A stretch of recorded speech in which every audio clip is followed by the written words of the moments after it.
All right. Good morning, everybody. My name is Angelica McDonald, and I am the co founder of Project Reverso. And we are so happy to have you on this morning. People will be trickling in, so I'm going to be letting people in as time goes on. But I didn't want to wait too long before we started. Um, we've been hosting this college prep day event for the last, I want to say since 2015. And last year was actually the first year that we did not have it because of the pandemic. So we wanted to make sure we brought it back again this year. And I'm really excited because this year it's a different layout. Every year has changed and it has evolved. This is the first year that we've done anything virtual, so I'm really excited that everybody can be everywhere they are and just kind of log in and get the information as they see fit. I did want to tell you a little bit about Project Reverso. Project Reverso is a 501c3 nonprofit organization, and our purpose is to connect communities and encourage diversity through public service. And we were created not only to promote public service, but to inspire others to open their mind, expand their thinking, and basically embrace the life that embrace the journey that life provides to them. So we do a lot of things. We've gone on mission trips. We've had this event. We've had holiday coat drives and concerts. So we're kind of like we're very broad in the activities that we're involved in, but at the end of the day, our core is public service and connecting with people. So we're really happy to be putting on this event again this year. And yeah, that's the introduction. The layout of the day will go that we will have three speakers. We will have Vincent Brown from A Plus Test Prep. We will have Brittany Pravat. She's from CFNC. And then we have Brandon Locklear. He's from Hope County High School, and he is the Brandon. I keep forgetting like your full title, but he's basically the college prep readiness, career readiness coordinator at the high school. So Brittany and Brandon were actually at our last event. So I know that they are some heavy hitters. And then I've seen Vincent, his wife Sheba, she's put on a presentation that I've attended, and I wanted to get her in the last time we had the event, and there was a conflict of different events that they were hosting. So I know they have a lot of great information to bring as well. So I'm really excited that we have some real heavy hitters to really bring valuable information to the event. So we'll have those speakers up until 11:45. And then we'll have a real talk breakout session. We're gonna have two. Now we have time for one, and I think this morning me and my my partner Alex, we decided that we were going to do like 15 minutes per session if time permits. So if you want to stay on for a second session, we're going to actually put people in breakout rooms. So if you want to stay for both breakout sessions, we'll ask before we do the breakout sessions how everybody wants to do it, whether you want to do two breakout rooms or two breakout sessions or just one. So we'll kind of like play it by ear, but we wanted to make sure we had enough time for everybody to be in two breakout sessions. The two breakout sessions topics are college life, the good, bad, and the ugly. And then the other breakout session will be utilizing your campus resources. And me, Brandon, and Alex will be facilitating that. So the speakers, you don't have to stay on. Um, it's fine, but me, Alex, and Brandon will stay on for the entire time to facilitate the breakout sessions. So, without further ado, I will give the reins over to Vincent. Let me actually. Okay, I think you should be able to share your screen. If you can, Okay. just let me know. All right. Hi, Angelica. This is Brittany. Good morning. Good morning, Brittany. Hi. Do you know if we have any students signed up for today or if we have anybody Yeah, coming this morning? so we have students. We have one person on right now. I'm just waiting on people to log in. But we did have some people signed up for today. Awesome. Thank you so much. No problem. All right, Vincent, you got the floor. Okay.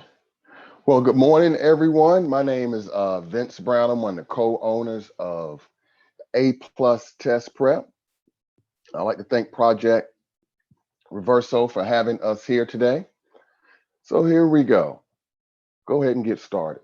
So if we have any student on the line, if you either can unmute yourself and kind of tell me, or if you can put it into the chat box, what your plans are after high school. There's only a couple of different routes you can go. You can plan on going to college, to a 4-year college. That's a great plan. You may plan to go to a 2-year college. That's another great plan. You may want to go to a trade school. Amazing plan. You may be a person who want to go straight to work after high school. Awesome plan. Or you may want to go to the military, and that's you. First of all, thank you for your service. These are about the only options that you will have after you graduate high school.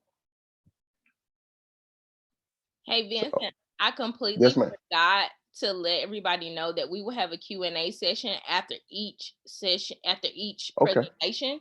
So if you have questions, feel free to put them into the chat box, and Alex and I will make sure to facilitate those questions. And if there's time, you will allow you to unmute yourself so you can ask any other questions you may have. Okay. Excellent. Thank you. All right. So here we go. Young people, your future all depends upon what you are doing today. For those of us who are doing some amazing things, taking school seriously, you are setting yourself up beautifully. So this is my first question I want to ask you to think about. How do you want to live in the future?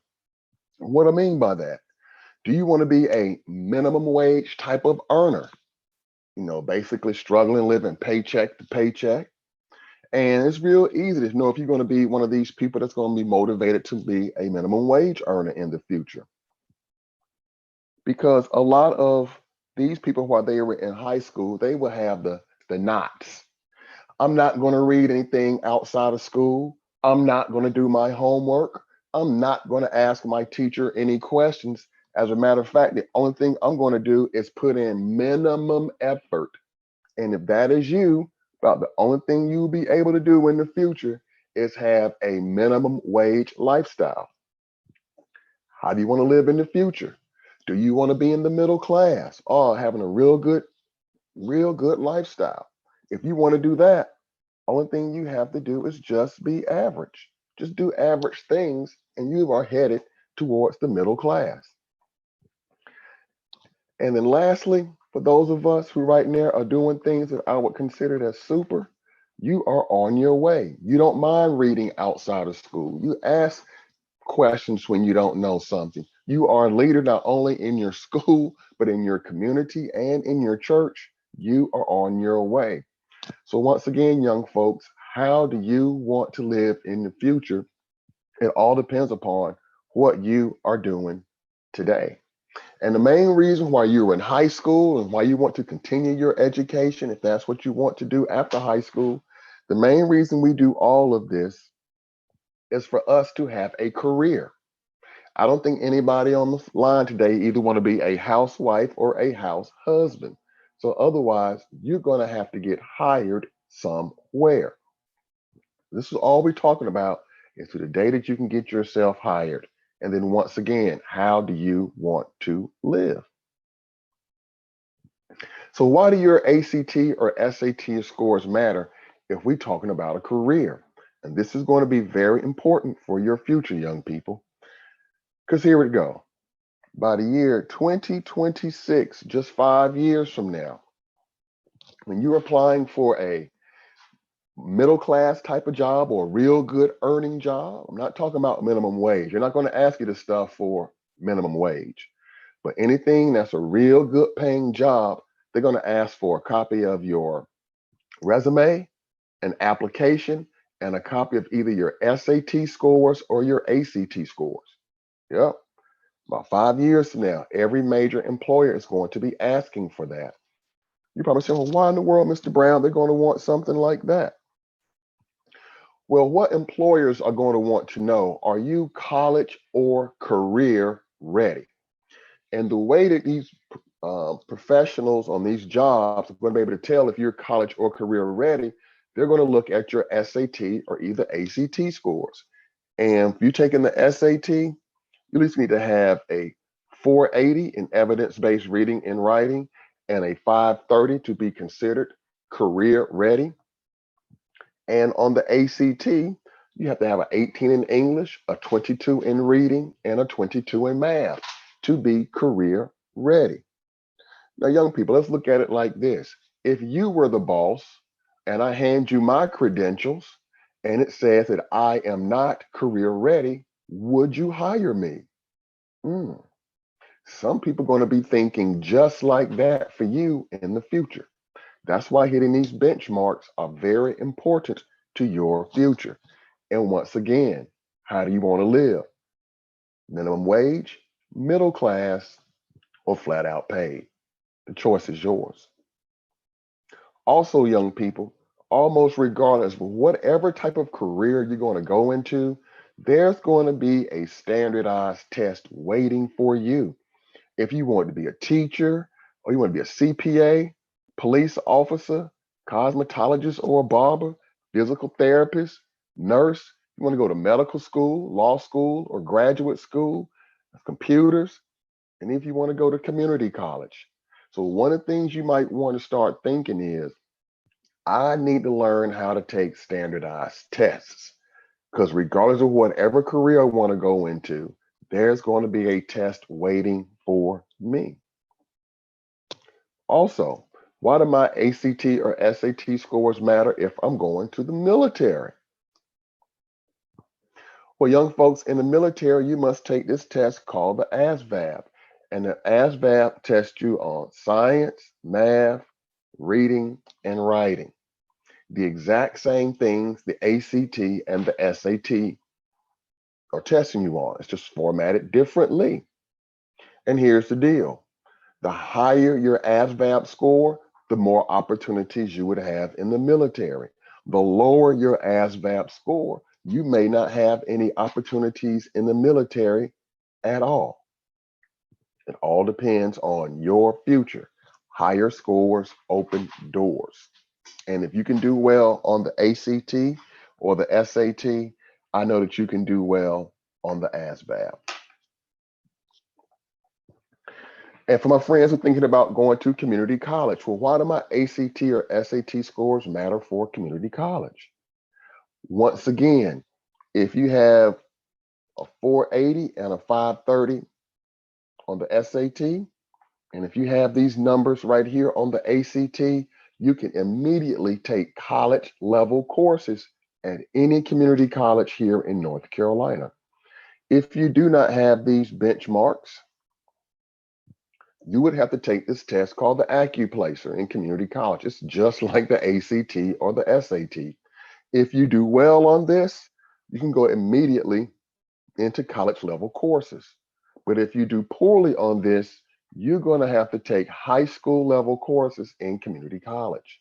And if you do that, you're going to be wasting two things. You're going to be wasting your time, because these courses will not count towards graduation, and you will be wasting your money. All right. So these test scores matter. It can help you save time and it can help you save money. Now, we all know why ACT scores and SAT scores are important for college. Not only can it help us get in, it also can help us get some scholarship money.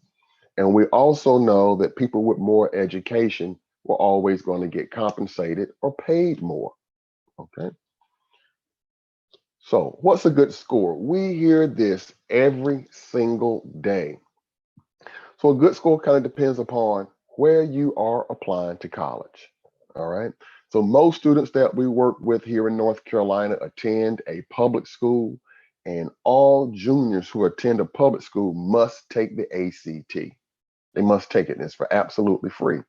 So, I'm going to put these ACT scores up here.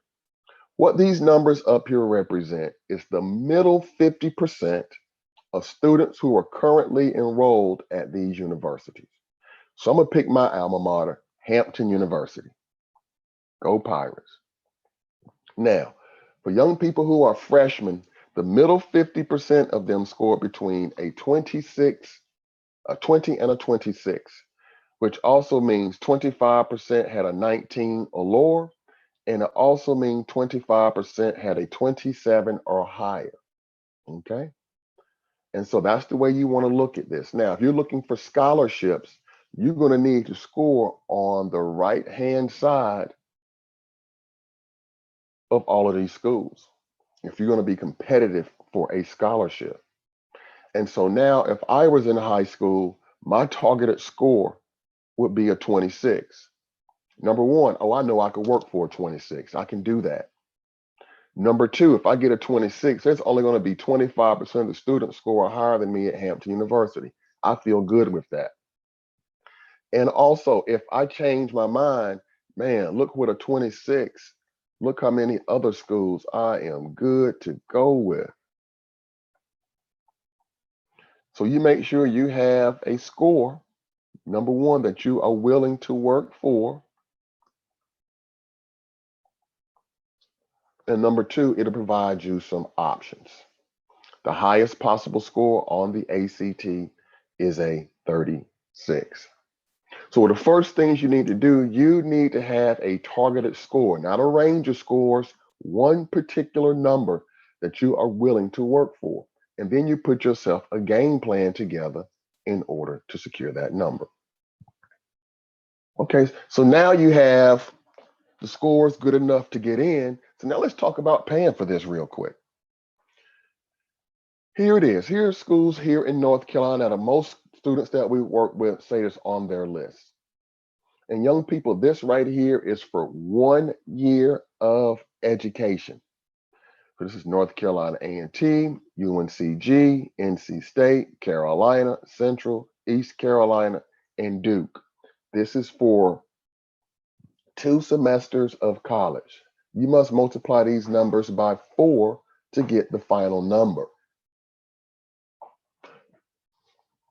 Therefore, this is the number one reason why most students do not graduate college. It is the cash, not the brains, it's the cash. So young people, I hope and pray that the people at your house that will be willing to pay this type of money for you if they had it, I hope and pray you do not treat your best friend better than the people at your house. I hope and pray you don't treat your coach better than the people at your house. I hope and pray you don't treat your boss better than the people at your house. Because how much money will your best friend, your coach, or your boss ever have on that? And some of us give our parents more attitude than our friends. Wow. So this is what it is for some 4-year colleges. As you see up here, the least expensive one is $18,000 per year. Now for my friends who may be thinking about going to community colleges, here are just some prices of several community colleges I just pulled out. Community college is not free. So once again, some of us are going to community college. Who are you expecting to pay this?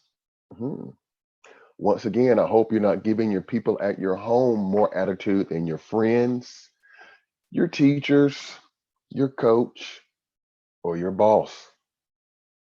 Your future, young people. It is your future. So now we talked about a score that's good enough to get into college. Let's talk about maybe some scores that's good enough to get some scholarship money. So here we go. These are the different types of scholarship you can get. We all know about athletic scholarships. Man, there's scholarships out there if you're really involved in your community, or maybe God has blessed you with some type of tremendous ability. Are you an artist or you have a musician or something like that? But I'm going to talk about academic scholarships, the amazing brain of yours, okay? So at NC State, if NC State is on your list, this is a scholarship you need to be thinking and focusing on. It's the Goodnight Scholarship, the number one scholarship they have at NC State. And each year, they only give 50 of these away. Here are some of the minimum qualifications that you would have to have. And young folks, if you put your mind to it, you can do it. Here, for anyone who applies to UNC Chapel Hill, once you hit submit on your application, all applications are automatically considered for merit-based scholarships. Okay? And this is what most schools want to look at anyway. They look for consistency for grades, how hard are the classes you took in high school, what are your test scores. They want to look for examples of leadership and proof of intellectual curiosity. What are you doing outside the classroom? And the quality of your essay. Okay. They're going to look at that. And that's for all of their scholarships except their two biggest ones, which is a completely different process.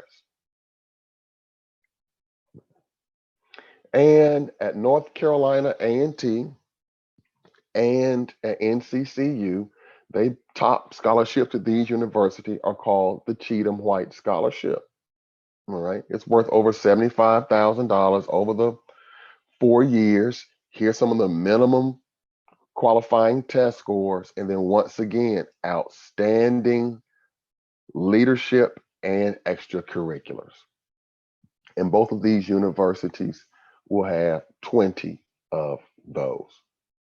But once again, if you put your mind to it, you can do it. All right. Here, please take a picture of this or write this site down. We have a list of about 250 different scholarships. Some of these scholarships don't only require a essay. Those are going to be small dollar scholarships. But one of the things I would say is have your child, hey, during the rest of this summer, one of their main jobs should be you need to research at least 3 to 5 scholarships per week. That'll only take them 10 minutes to do. Start making your list of scholarships. Do not wait till your senior year to start getting ready for scholarships. It's too late then. Start early. Well, the main scholarships that I talked to you all about, one thing they all have in common is that the ACT and the SAT are required. And for a lot of the big dollar scholarships, that's going to be very consistent. Also, if you decide to submit your test scores, universities could care less which one you send in. The only thing that they want is a real good, solid score. They don't care if it's come from the ACT. They don't care if it comes from the SAT. All they want is a real good, solid score. All right. Now, with the ACT and the SAT, they have some similarities and they have some differences to it. Okay. All right. Let's take a few minutes I'll give you a minute or so to kind of take a look at that. But one of the main differences is going to be in the math between the two tests. With the ACT, they will not provide you any formulas. However, you are allowed to use your calculator on every single question. And the math is algebra, geometry, and trig. On the SAT math, they will provide you some formulas. However, they have a section which is called calculator inactive, which you cannot use your calculator. They also have what's called grid ends, in which you do not have any math answer choices. And with the math is algebra, geometry, trig, and pre-calculus. So the math on the SAT is a little bit more rigorous. The ACT will have their own separate science section. The SAT includes their science section in their reading section, because 40% of the reading is going to be scientific reading. All right. So those about some of the similarities and the differences between the two. And the key thing for both of these tests is that you must read.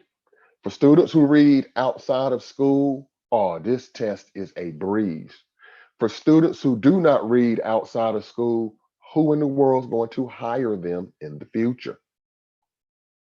Who's going to hire you in the future? You got to read. You have to read. You have to read. So here we go. What I'm going to show you all a couple of questions, and I'm going to go over some strategies for each one of these questions. And by going over each one of these questions, I'm probably going to give you about 5 to 7 to 8 different strategies. Number one, on both of these tests, one, there are absolutely no penalties for getting questions wrong. So you should answer every single question. If you don't know, take a real good educated guess. If you get it wrong, it will not hurt you. If you get it right, it will help you. Both of these tests only care about the number of questions you get correct. It's called rights only scoring. So never, ever, ever, ever leave an answer choice blank. All right. So here's a question here. This right here is a reading question from either the SAT or the ACT. And one strategies that we teach the students in the class is that, okay, the word uniform most nearly means. One of the things that we share with students, they need to be what's known as a engaged test taker, which means your test booklet must be written in and written on. If the only thing the student is doing is bubbling answers, that is doing this test the super duper hard way. Okay. So one thing we teach the students is to underline and circle keywords in the question. Now, one of the things we also teach students, especially anytime you see the word most nearly means, is this thing called prefixes.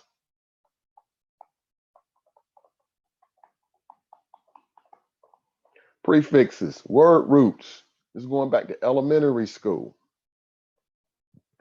So here in the newspaper, Jefferson was presented as the uniform advocate of equal rights among the citizens, while Adams was portrayed as the champion of ranks, titles, heredity, and distinctions. Equal rights. Okay, so here we go. One thing we do know with prefixes, U, N, I means one. So how many things did Jefferson advocate? He only advocated for one thing, equal rights. Okay. So if he only advocated for one thing, will what that one thing he advocated for would ever change? No. So the closest to that is going to be A, unchanging. A lot of people like to pick standard or militant because they hear uniform. And then once you get your answer, you reread it. In the newspaper, Jefferson was presented as the unchanging advocate of equal rights. So here we go. Strategy number one, you need to get good at what your elementary school teachers told you about, prefixes, suffixes, and word roots. Number two, on a most nearly means questions, you need to reread it with the answer. So that's two strategies there. Here, another reading question. The main purpose of the paragraph is to, back in elementary school, when you learned how to write a paragraph, the very first sentence of your paragraph is called your topic sentence or your introductory sentence. And that will tell you what your paragraph's going to be about. So anytime you see the question, the main purpose of the paragraph, you need to read the first sentence. The answer is either going to be in the first sentence or the answer is going to be in the last sentence, the conclusion. So here we go. Let's look at the first sentence here. This hypothesis can be tested, okay, by a trial when a small number of honeybees are offered a number of plants, as well as typical bee food, such as bee food source, such as clover, while controls are offered only to the clover. Let's look at the answers just by reading that number one. If it says can be tested, it hasn't happened yet. Okay, maybe to propose an experiment. That very first sentence is not providing any type of comparative analysis and is not telling me what the outcome is going to be. So here the answer is letter B. So anytime I know what main purpose, I know it's going to be found somewhere in the very main purpose of the paragraph. They say paragraph, it's going to be found in that first sentence of the paragraph. All right. Here, which choice is supported by the data in the first figure? Okay, here's the figure they're talking about. The first thing you need to do is read the chart. Primary occupation of public transportation passengers in the US. So it's just talking about where they work for people who ride public transportation. The number of employed people using public transportation. The number of employed people is 72. And the number of unemployed people, 6.4, using public transportation is roughly the same. Students use public transportation more often than retired people. Because my chart right here says, how often do people read it? No. People employed outside the home are less likely. Does this tell us how likely they are to ride it? No. So by default, my answer is going to be D, but just let me just check my answer. Fewer employees, fewer unemployed people use public transportation than do retired people. Yes. All right. So the only thing we're doing here is careful reading. That's why students who read outside the classroom have a huge advantage over students who don't read. And if you don't read, who in the world is going to hire you? Hey, Vincent, Yes, ma'am. you're a little over time, but Okay. Okay, I I'm want to give sorry. you a chance to wrap up Okay, so I that only we got two, can. only got, so here we go. I had two more questions. Uh, Okay, it's just go two more ahead. questions. Okay, What number is halfway okay. between 7/3? The key word here is halfway. So anytime you're doing math, the words will tell you what to do and tell you what to do with the numbers. So I have to get a common denominator, which will be 9. So I have to multiply this by 3. So that'll be 21 over 9 plus 5 over 9. That will equal 26 over 9, and half of 26 would be D. Here, the last question here, if you notice, there are no answer choices. This will only be an SAT math question. Not will be an ACT only math, only SAT math. And here you have to come up with the answer. In the figure square, RSTU is inscribed in the circle. What is the degree measure of the sum arc ST and TU? I know that a circle has 360 degrees, and I have 4 arcs here, so I divide that by 4. Each arc is 90 degrees. If I'm doing 2 arcs, the answer here would be 180. So anytime that you're practicing, if you're at 50%, that will put you at a 17 on the ACT and an 880 on the SAT. Does anyone have any, I can't see the chat box, but if anyone have any questions, I'll be more than happy to answer them. Okay.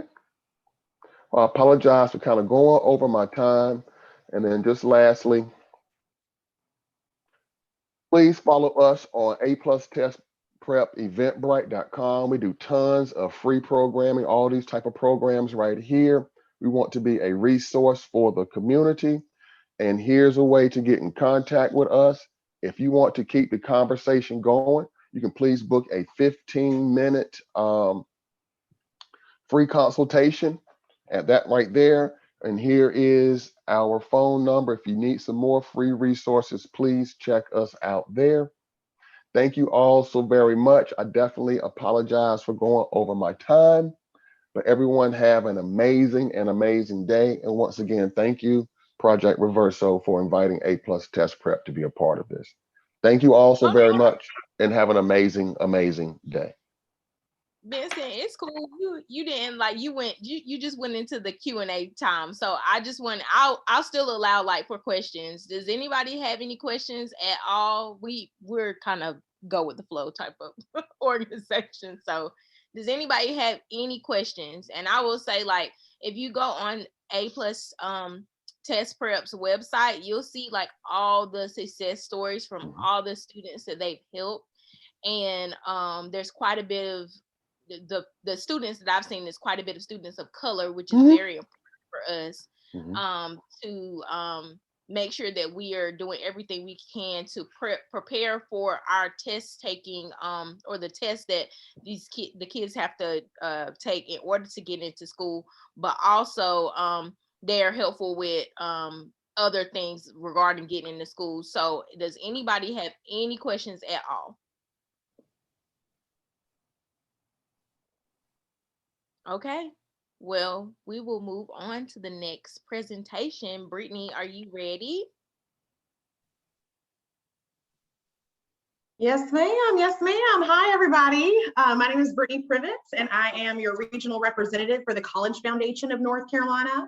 And we are a free resource for all students, families, and adult learners wanting to apply, pay, or save for college. So we're here to help with really whatever you need. And if you are a public school student in the state of North Carolina, you will have a CF&C account by the time you graduate for plenty of reasons.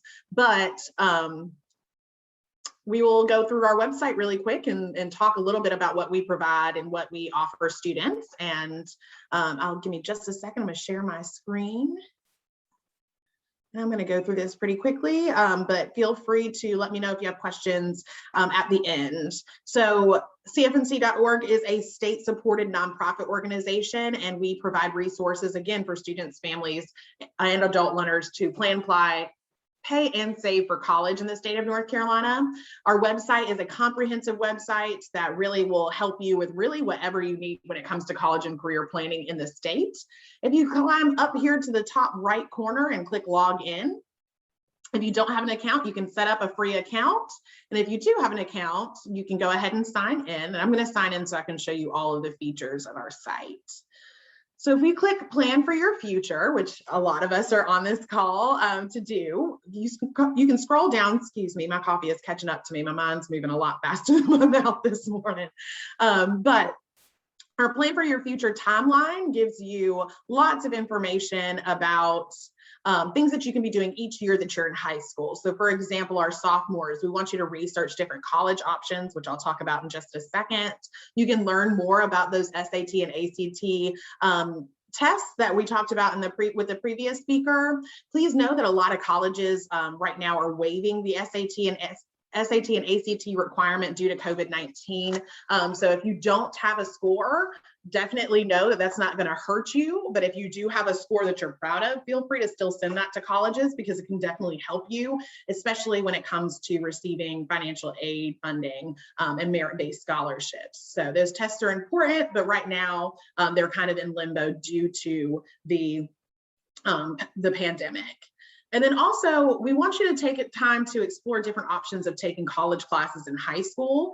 The state of North Carolina has an awesome program called the Career and College Promise, and that allows you to take classes at your local high school or your local community college, be it Sandhook, Sand Hills Community College, Fayetteville Tech, Robinson Community College, depending on where you live, for free during your junior and senior years. So it's a great way to get some college credits under your belt and also kind of expedite that degree if you'd like. And we have information about how to do so here on our site. We also have a comprehensive scholarship list, which we'll talk about in a second, but I also want to bring it down here a little bit. We do have that awesome timeline, but we also have different links to kind of help you plan for college and also save that information to your account. One of the things I like to tell students, if you don't know what you want to be when you grow up, thinking about college is a little bit ahead of what you need to be doing. You should be thinking about where your skills and weaknesses are, also thinking about what jobs and careers will actually match your skill set and your values. And a great way to do that is click Plan for a Career and learn about yourself. We have awesome surveys, checklists, and quizzes that you can take to learn a little bit more about the skills that you possess or your values or different careers that are out there and match you up with things that are going to be best for you. If you take any of these skills surveys, you can always save your results on your dashboard. So if you're logged in, you're going to have an awesome dashboard here on cfnc.org that saves all of your information from your college and career planning. So if you have taken any of the assessments, which I have, they're going to save your progress here. It's also going to bring you back to that assessment page if you need to. If you find at the end of any of these assessments match you with careers that you're really interested in, you can save those careers to your dashboard. And I want you all to know that these aren't just, oh, you are inquisitive, so you need to be a researcher. These are real careers generated through nccareers.org, which is a branch of the Department of Commerce. So they're going to actually match you with different careers that are viable here in the state of North Carolina. So this is all comprehensive in a way that's going to help match you up with opportunities that are in your local community or in another community in the state of North Carolina. We want to boost the workforce in the state of North Carolina and make sure that we're supporting the workforce in the state of North Carolina. And the way to do that is through education, regardless of what level of degree you receive. So this is a great way to kind of get started on the planning of that. So if we go back to planning for a career, click that again. We also have the reality check, and this is definitely one of my favorite assessments you can do on our site. It is tied with the NC Department of Commerce, and it's going to ask you questions about the lifestyle you'd like to live once you're in your dream career. It's going to ask you questions about where you'd like to live in the state of North Carolina. It's going to ask you about kind of what kind of car you would like to drive, if you'd like to own or rent your home. It's going to ask you about the education you plan on receiving, all of that stuff. If you want to get married, if you want to have kids. At the end of the assessment, it's going to show you how much the lifestyle you'd like to live is going to cost you in the state of North Carolina. And it's also going to match you up with careers in North Carolina that will support that lifestyle and give you a plan on how to achieve that career. So it's one of my favorite activities to do with students and even my friends who are thinking about changing careers.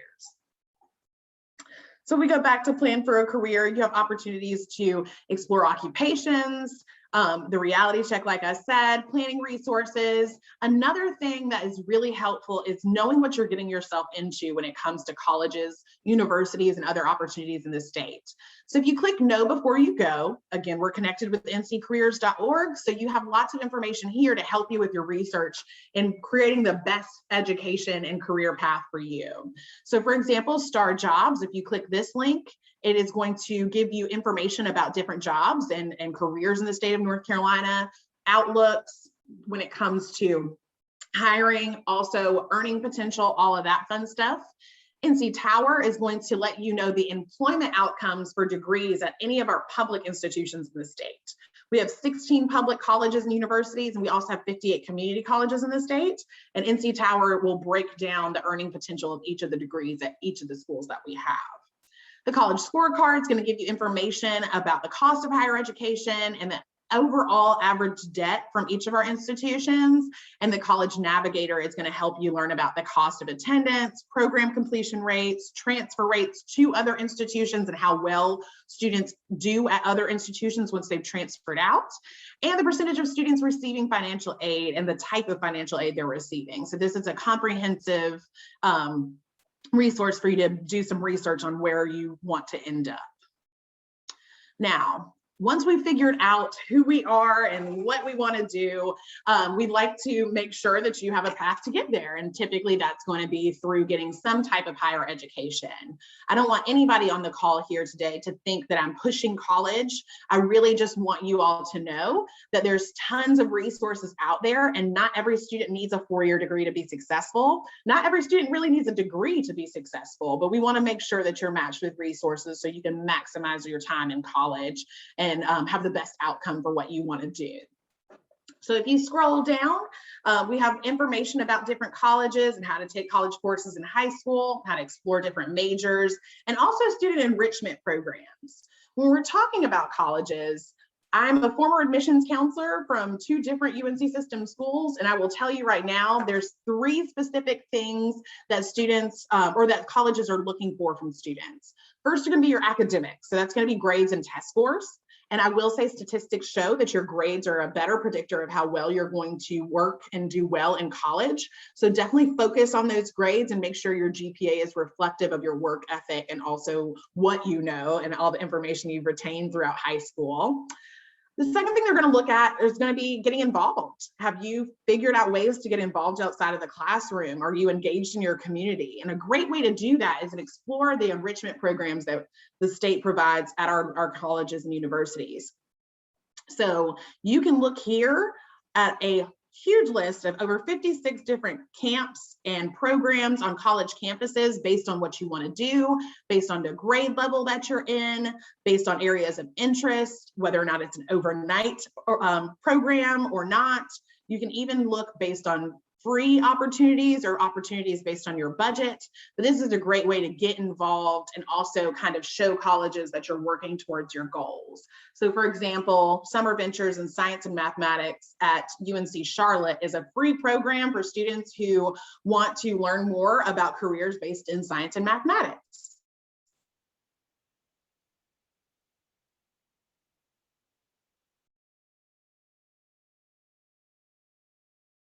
We can scroll down to explore and notice there are not a lot that have a huge fee. So, and the fees are going to cover a lot of things on that campus. So just keep that in mind. All right. So back to planning for college. Like I said, we have 58 community colleges in the state. We have 16 public institutions, but all in all, the state of North Carolina has 111 colleges and universities that are accredited and nonprofit. And as you can see here, we have a comprehensive list of all of the colleges in the state.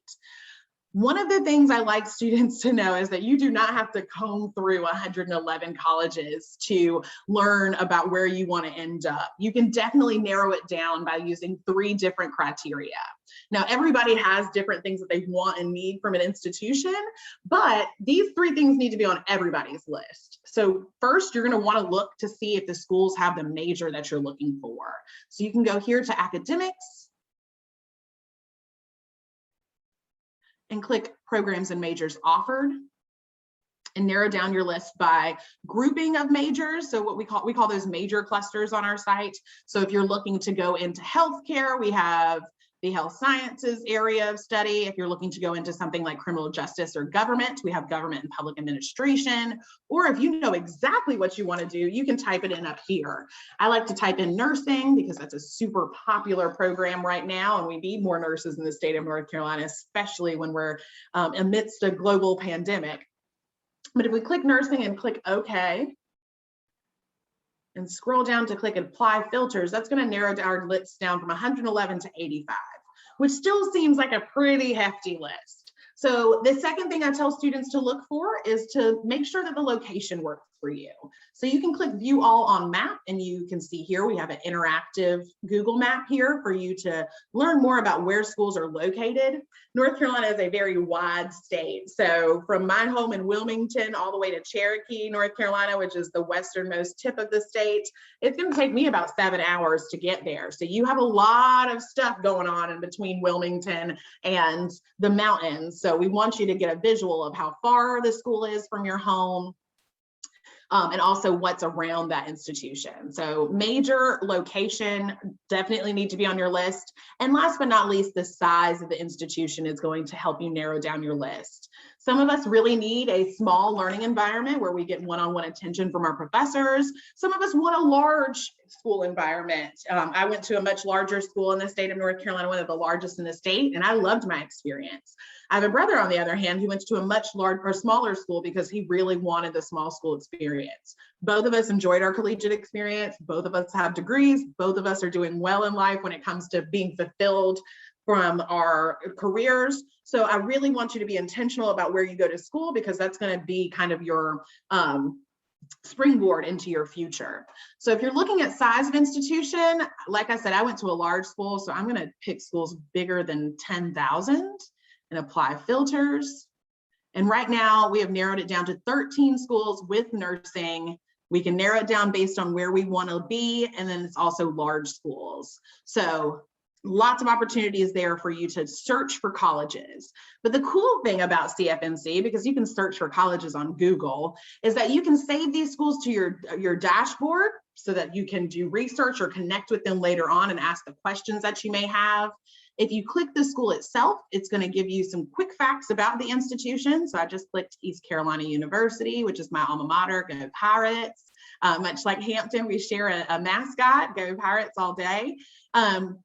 You'll get highlights about the institution. You'll get quick facts about the institution, contact information, and also campus links. So if you're interested in athletics, if you want to know more about financial aid, you have all of those links here, along with your SAT, ACT, and FAFSA codes.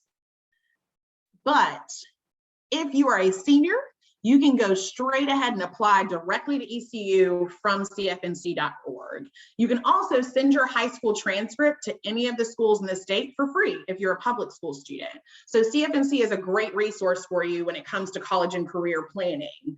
But as we said before, and with the last speaker, you're going to want to have to pay for this. And he touched on a lot of different things, but one thing I really want to stress, we click pay for college. The FAFSA is going to be your gateway to financial aid. So before we think about scholarships, before we think about any of that stuff, you're going to want to complete your FAFSA form, regardless of how much your parents make. The FAFSA is the free application for federal student aid, and it is, the federal government's way of distributing financial aid through grants and loans.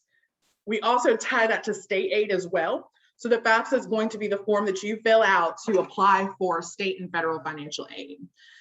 Typically, the rule of thumb is the more your parents make, the more loans you're going to be offered for the FAFSA. The less your parents make, the more grants you're going to be offered for the FAFSA. However, there are institutional funds out there. So colleges may have scholarships available to students that are not what we call need-based, but may require that a FAFSA be on file. So even if you feel like your family makes too much money to complete or to receive any grant funding, you still want to complete your FAFSA because there may be some scholarships tied to whether or not you've completed your FAFSA. So we definitely encourage every family to complete their FAFSA if they are eligible. And if you have questions about that, let me know. I will be in the Hope County and Cumberland County areas throughout the fall to help with FAFSA completion and holding events in the area. So definitely feel free to reach out to me. I'll share my contact information in the chat box in just a second. Another thing I want to point out to students is working on campus has never hurt anybody. Statistics show that students who work 10 hours a week on campus have a higher GPA than those who do not, and they're more likely to stay in school. So you may qualify for working on campus through your FAFSA, which is need-based, or you may be able to get a campus job on campus without it. But I highly encourage students to get involved, find a way to plug into the campus community, and working for the campus is a great way to do so. We've all heard about student loans and how much of a burden it puts on college graduates. But if you click student loans here, we have tons of information about how to help you be a smart borrower. So we have all of the vocabulary words that you may see when you are going through the loan process. We have information about state loan programs and forgivable loan programs, also private loans, which we do administer one through CFI called the NC Assist loan, which has very, very competitive interest rates. So I definitely recommend, if you have some kind of gap between your financial aid and the bill that you owe, to check out the NC Assist loan. But we have college financing resources here. So we have financial aid calculators. We have a financial basics course for students to take, a glossary of terms that you're going to see a lot, and other resources. So we highly recommend that you check out all of the resources we have as you go through the college application and financial aid process, because it's going to help make sure that you receive the funding that you deserve and that you're entitled to. Last but not least, we have a comprehensive scholarship search. We have over 122 scholarships on CFNC, and you can search based on where you live, based on eligible populations, the type of college you plan on going to, whether or not NC residency is required, which actually will be my last point. Sorry, I lied, my bad. But if you go up here, if you're looking for scholarships just for students from Hoke County, we'll click Hoke. And that narrows it down to 100 scholarships. So there's money out there for you. This is just one of the many resources that you have as you go along the college application and scholarship process. Now, last but not least, if we click apply to college, like I said, you can apply to most colleges in the state directly through cfnc.org, hence why most of our seniors will have an account. But also, we have Countdown to College Month in the state of North Carolina. The month of October is Countdown to College Month, where we are really encouraging students throughout that month to complete their applications to colleges, which a lot of colleges in the state of North Carolina will waive their application fee for the 1 week in the month of October. FAFSA, we want you to complete in the month of October because it opens each year in October. And we want you to, again, qualify for the most money possible. And the earlier you do your FAFSA, the better. And last but not least, of course, our residency determination interview. State of North Carolina requires that you go through the residency determination service to receive in-state tuition along with in-state grant funding. So you must complete your residency determination interview on our website to answer questions about how long you've lived in North Carolina, just to ensure that you're eligible for that in-state tuition rate. And that'll be done through cfnc.org. The month of October is a busy month for seniors, but you have support. Mr. Locklear, me, tons of people in your community are going to be helping you with this stuff. So utilize your resources, and CFNC is just one of the many resources that you have, but we try our best to get a lot of resources in one place so you don't have to search all over the internet or at your school to get help with planning, applying, paying, and saving for college. So again, my name is Brittany Privet. I am the 910 regional rep for College Foundation, and I'm here to answer any questions that you may have. Does anybody have any questions before I put my contact information in the chat? So Brittany, like that was an amazing presentation. My name is Alex. Everyone, I am a partner with Angelica and co-founder of Project Reverso. And I, for one, I've gone through the gauntlet of 15 years as a college student, so I'm very aware of how these processes work. So the presentation we just saw was very amazing. But one question that I definitely have, and we want to open it up. If anyone has any questions, throw them in the chat box. But the first question will be what they refer to as untraditional students. I don't like to use that term, but students who are not coming straight out of high school, who may go to the military first, who may be incarcerated, or maybe have started families. Where can they get information and supports for going forth in their planning? For sure. And so, like you said, you don't like the term non-traditional student, which I completely understand. We at CFNC call non-traditional students adult learners. And so on our Plan for Your Future timeline, we do have an adult learner tab that can make sure that we're guiding you in the right place. A lot of our adult learners either right after high school, like you said, went to the military, started a family, went into the workforce, and that is fine. There's nothing wrong with that. Everybody takes their own path in life. My mom was a non-traditional student. My stepdad was a non-traditional student. I have a brother who just got out of the Navy, who is currently at a community college in Charlotte for landscaping, and he's 26, and he said he loves his experience. So it's really, there's no set path for college, and there are tons of resources out there for you. So on our timeline, if you click adult learner, we have information about NC careers so that you can get a better gauge of what's out there. A lot of our adult learners understand terms like earning potential and longevity and hiring practices and all of that stuff. So we connect you straight to nccareers.org, and we will have in the future, hopefully the near future, a single sign-on where you can use your CFNC account and your nccareers.org account interchangeably. So as an adult learner, you can save different careers, apply to many of those careers directly through our site. And then when it comes to paying for it, we have different ways of making college affordable. So helping families and adult learners understand ways to cobble together your current income, future income, and scholarships to pay for college and make it as affordable as possible. And then if we have adult learners who actually have college credits under their belt, but don't really know how to get started with the process, we have our transfer planner. So it gives you a better understanding of, can I go ahead and use the credits that I have to transfer to an institution? Can I return to an institution? And who should I contact to kind of get this process started? Again, there is no perfect path through college, and we're going to help you every step of the way. That's a fantastic question. Thank you, Mr. Evans. Right, and it looks like we have one more in the chat box. We'll take this question, then we'll move on in the interest of time. But and you might have answered a little bit in your answer there. I'm not sure, but can a junior do the countdown to college? So, that comes from Mrs. Morrison. Thank you, Mrs. Morrison. That is a fantastic question. So Countdown to College Month is mainly for seniors, but it is a good time for juniors to get information and prepare for the next year. So we do focus on seniors because seniors are the ones that can actually apply to college, do their FAFSA, and complete their residency during that month. But I really like juniors to start paying attention during that month, see how stressed our seniors look, and ask them questions about how they could have better prepared, because next October for them is going to be their Countdown to College month.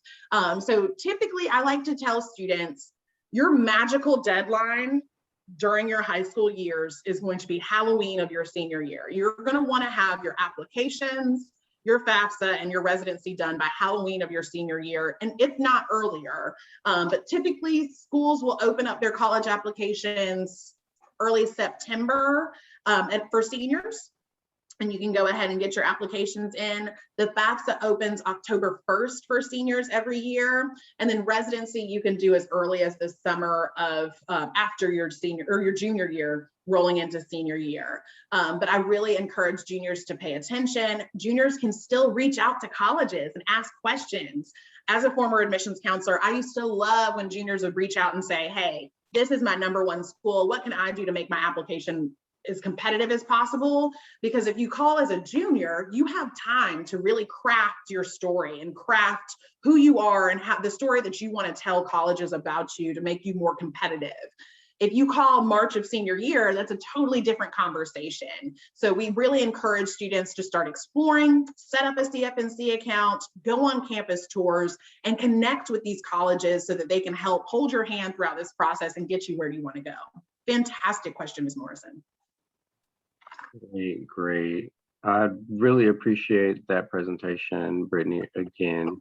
And the fact that we're recording, I just wanted to see if you wanted to share your contact information so that if anyone sees this recording or if anyone's on, they're able to contact you later with questions. Obviously, they can navigate this website as well.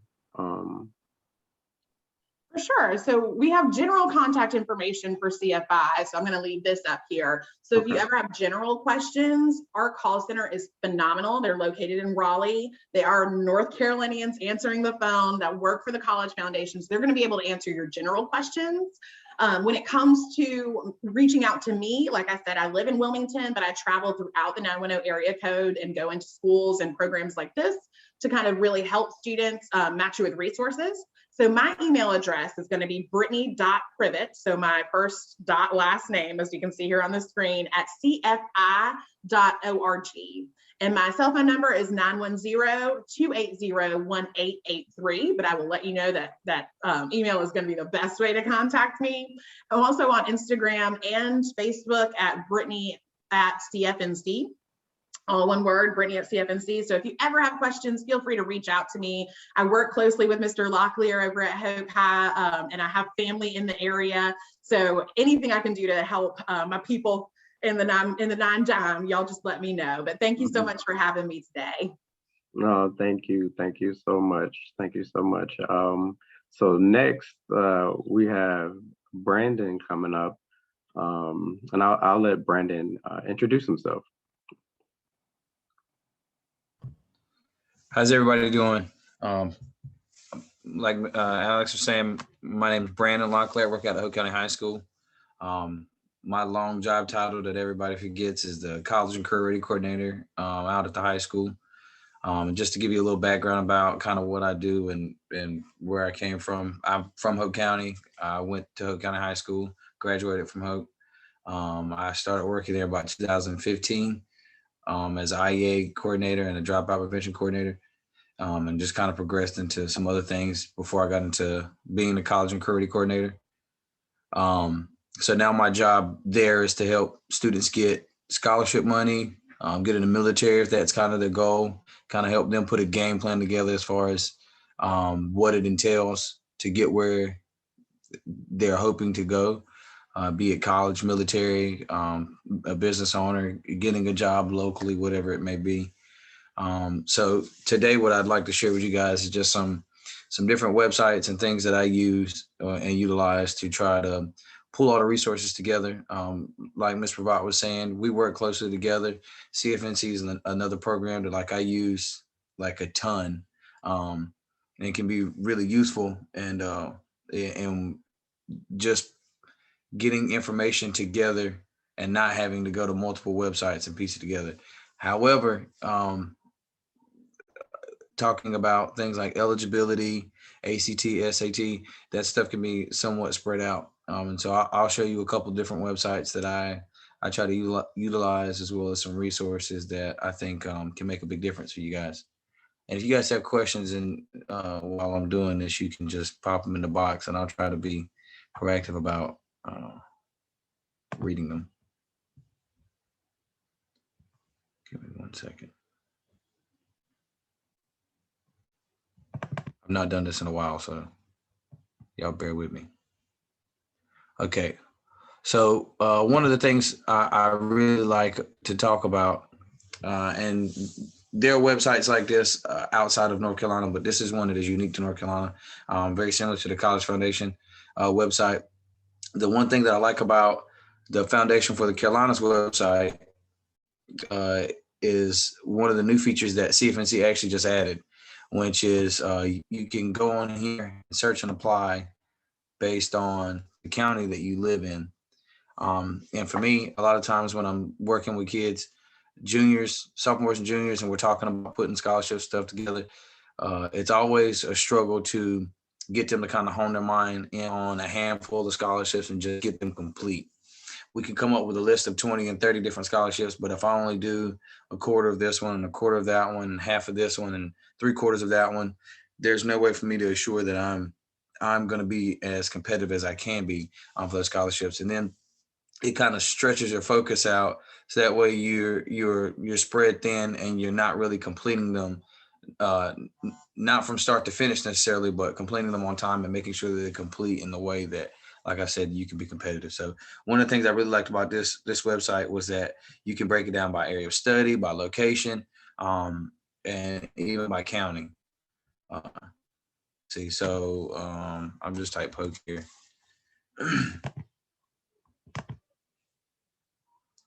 And it'll bring up the different scholarships that are here in the county. So right now, the Mary Stewart and William T. Covington Scholarship, that's a $1,500 scholarship here in Hope County that we've given out for the last 6 or 7 years. So that's just one of the many that you can find on this website. Okay. The unique thing about the thing that I really like for students to understand, though, is that when you're game planning to apply for scholarships, as some of the other presenters alluded to, it comes up on you quick. October comes up fast, and so there's a lot of things to do. And so one of the bigger things that you can do for yourself earlier on is put a good plan together and have all your knowledge and information compiled already when it comes time to apply, right?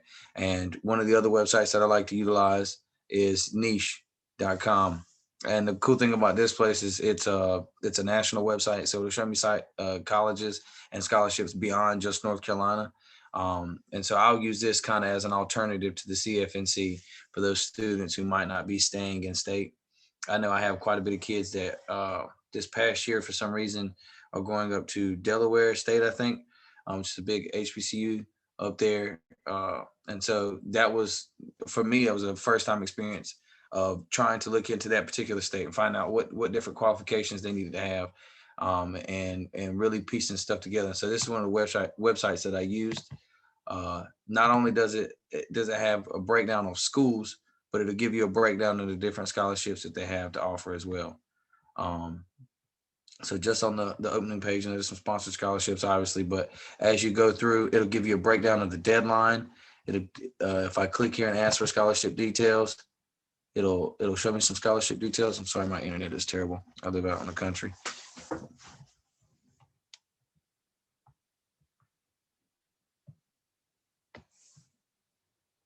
And see, it'll give me a breakdown of the amount. It'll give me a due date.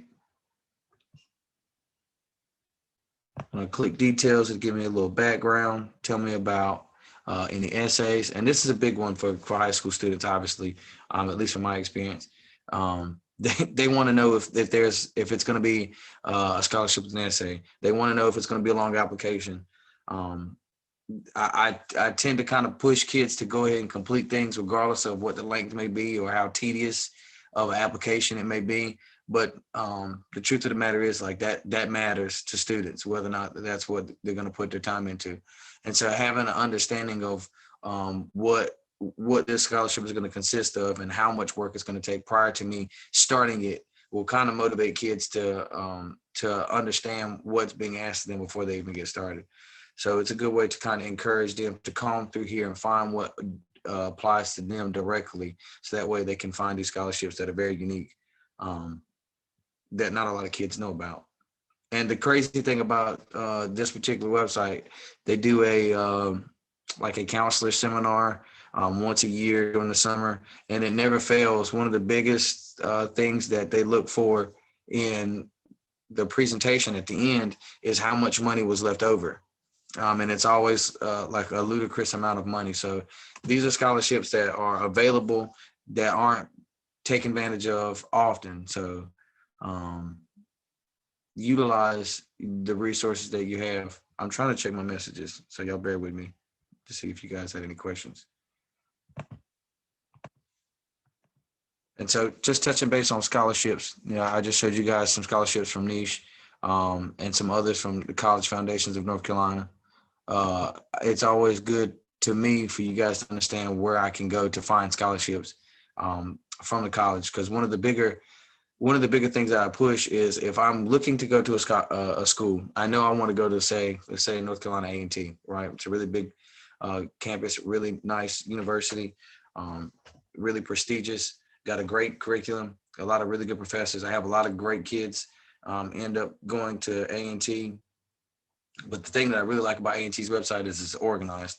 And most of the websites for the North Carolina schools, the public schools, colleges at least, are fairly organized as well. But this is one of the ones that I spend quite a bit of time on. And so for me, it's a little easier to navigate. So one of the things that I tell kids is it's good to get on here early and take a look at what this website looks like. Spend some time on there, dig through what this school finds important. And so that way, not only am I doing research for my scholarships, but also I'm filling myself in on what this school might have to offer me. So if I go here to my search bar and just type scholarships, it'll take me to their scholarship page.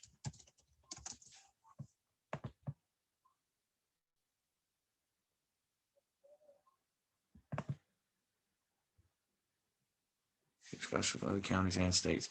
So yes, Ms. Morrison, you can apply for scholarships from other counties and states. It just it depends. For the FTCC website I showed earlier, that one is specifically for North Carolina and will only show counties in North Carolina and a few counties bordering Virginia and North Carolina, and then a few out towards Cherokee, towards Tennessee. There's like one or two counties where some cities overlap within North Carolina and Tennessee, I'm guessing. And so there's some scholarships there that will go back and forth. That particular website is just for North Carolina. The niche.com website, that's really the website that I like to use for a national search to kind of compile information on schools that might not be in North Carolina. So back to the financial aid page. So one of the things you're going to spend a lot of time, and everybody here that has a degree can tell you, if you're going to college and you coming from a place like Hope County where, you know, money is few and far to found, and you're gonna have to talk to a financial aid officer at some point in time. You're gonna spend time in the financial aid office. So being familiar with the financial aid system, people that work in that office, it behooves you to have a relationship with somebody there. Not only that, but understand how to work and maneuver and navigate this the website that they have here as well. So if you see they're already talking about the FAFSA, the free application, though, that's one of the things that you have to have done prior to them even talking to you about what your financial aid package and award will look like. If I scroll down, I'm sorry, because I'm having trouble seeing. I'm looking for the scholarship piece. So pretty top. Here we go. So if I look at types of aid, right?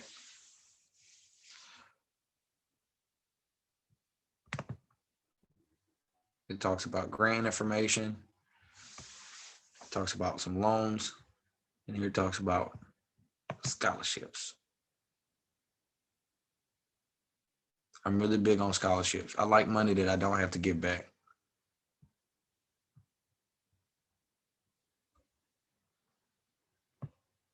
And see, then it gives me a breakdown of the of different class. And I know earlier we were talking about you know, some of the stigmas with things like non-traditional students or students who might not have your general pathway. There's even a breakdown for all those students. So students coming from other countries, students coming from military families. They even have a tab here for scholarships, not directly from A&T. But one of the bigger things that I really like about showing kids the scholarships that come directly from the universities is I can rely on that money being there once I've gotten it. I don't have to worry about things changing, my award information fluctuating, because I know that money's coming directly from the college. And a lot of times when we're getting scholarships from outside organizations, a lot of times what will happen is they'll take the amount that you're getting from an outside organization and they'll use that money to replace money that they were going to give you.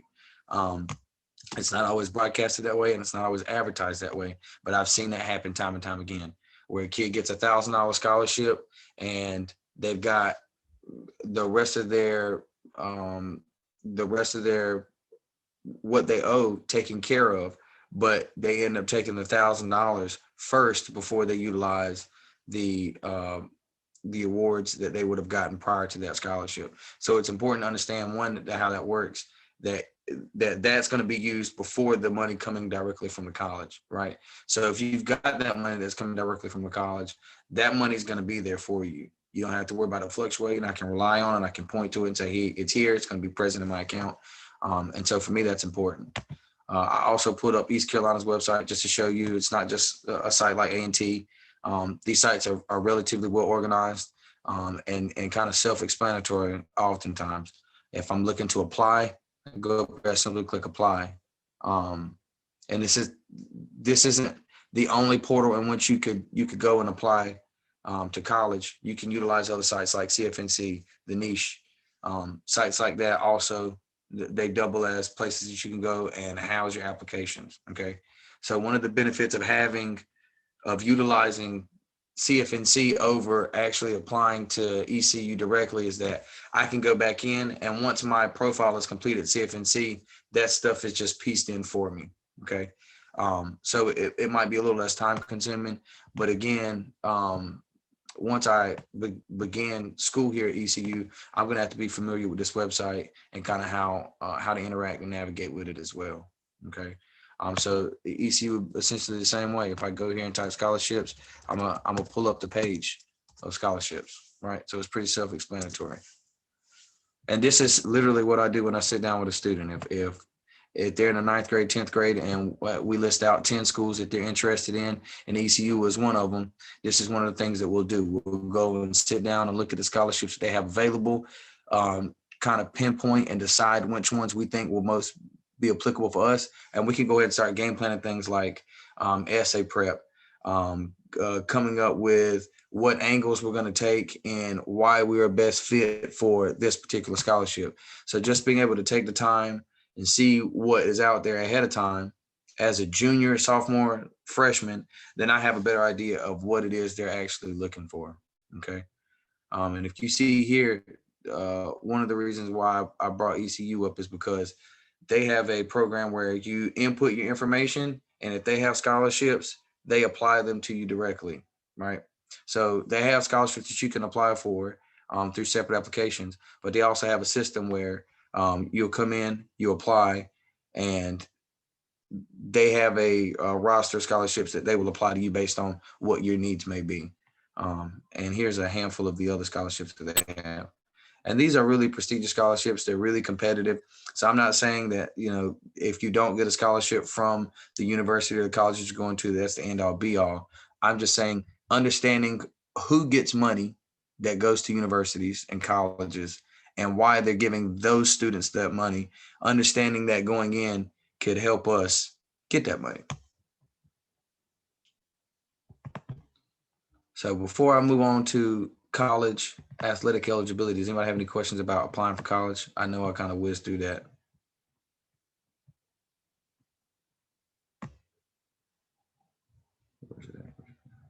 Here we go.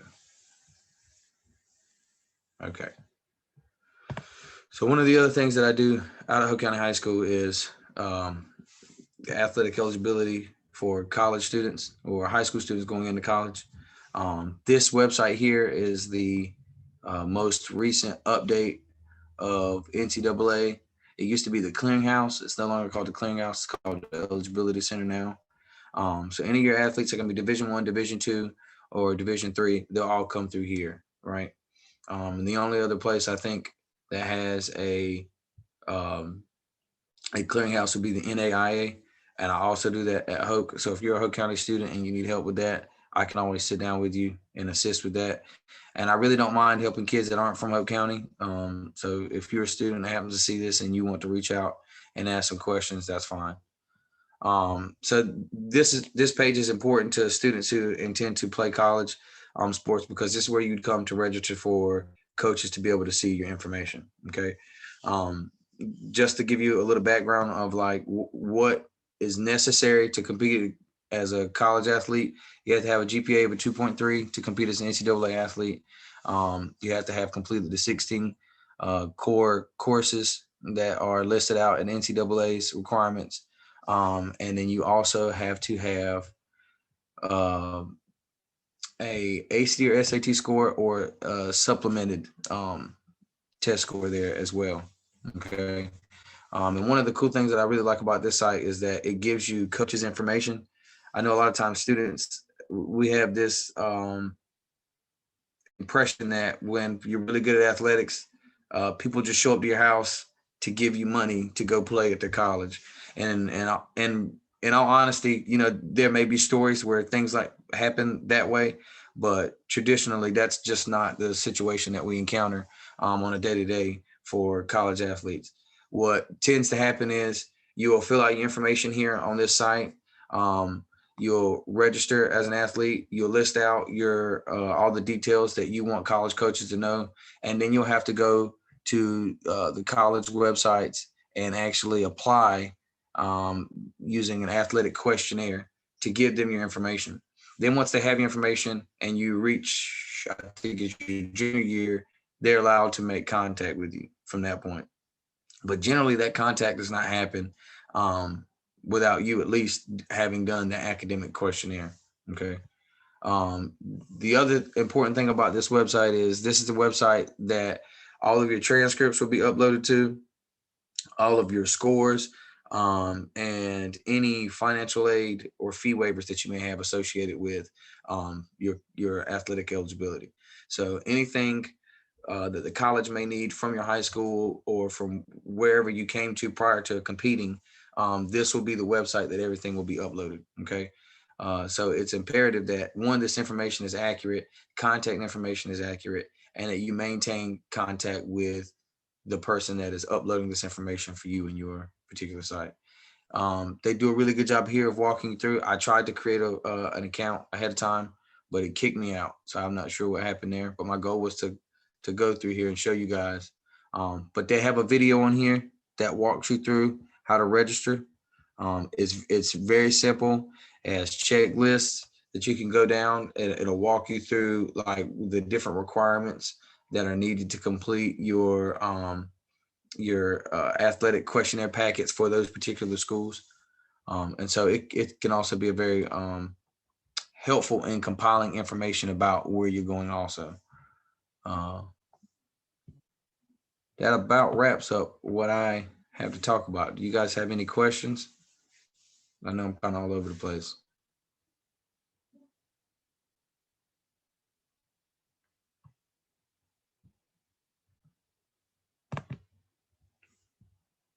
Let's see if I can find a question here right quick. Sorry, I was away. When it comes to, do you have anything regarding or any advice regarding like college applications? I'm sure college applications have changed quite a bit since we were, applying to school.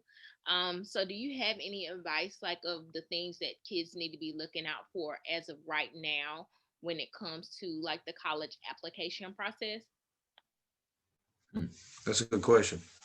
I think the bigger thing is there's a lot of layers to what you just asked.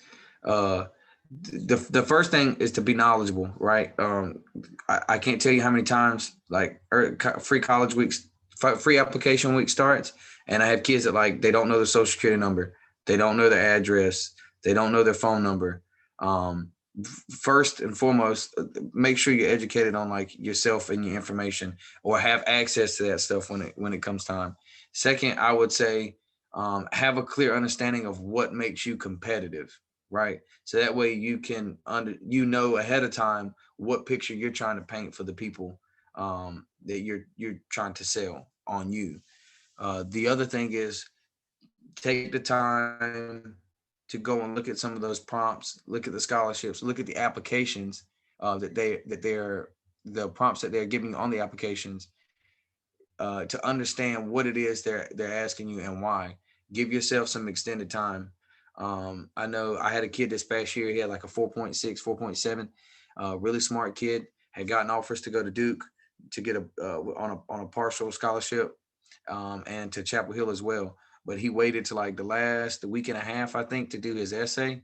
And when he submitted it, he got admitted, but he had to go and sit down with the admissions counselor, and he called him on how poor his essay was. And he told him that he could tell that he did it in a short amount of time. So something to be conscious of is that these people are doing hundreds of applications a day. So they get to see the most competitive student, and they get to see the least competitive student. So they know a least competitive student when they see one. So you want to actually be prepared. You want to be knowledgeable of what they're asking.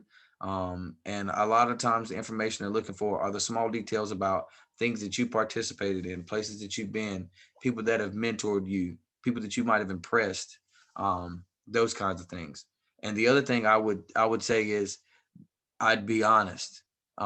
I can't tell you how many times I do recommendation letters for people, and I'm very honest in my recommendation letters. And I tell people all the time, a lot of your professors, they're going to be very honest, and people in the community are probably going to be very honest. So if there's somebody that is of high statute that you think you've impressed, I would go have an honest conversation with them first before I say, hey, can you give me a recommendation? Because your impression of the relationship you have with somebody might not always be their impression of the relationship you guys have together. So be honest about the information you put in there. Be knowledgeable about information of yourself to make sure that you have that stuff on hand, and then do your research ahead of time about that college, and really be able to talk about yourself as a and from a competitive standpoint as an academic. I know that was a long answer. No, but that was a really good answer because, like you said, like the details matter. And I think that's maybe something that everybody doesn't necessarily pay a close attention to.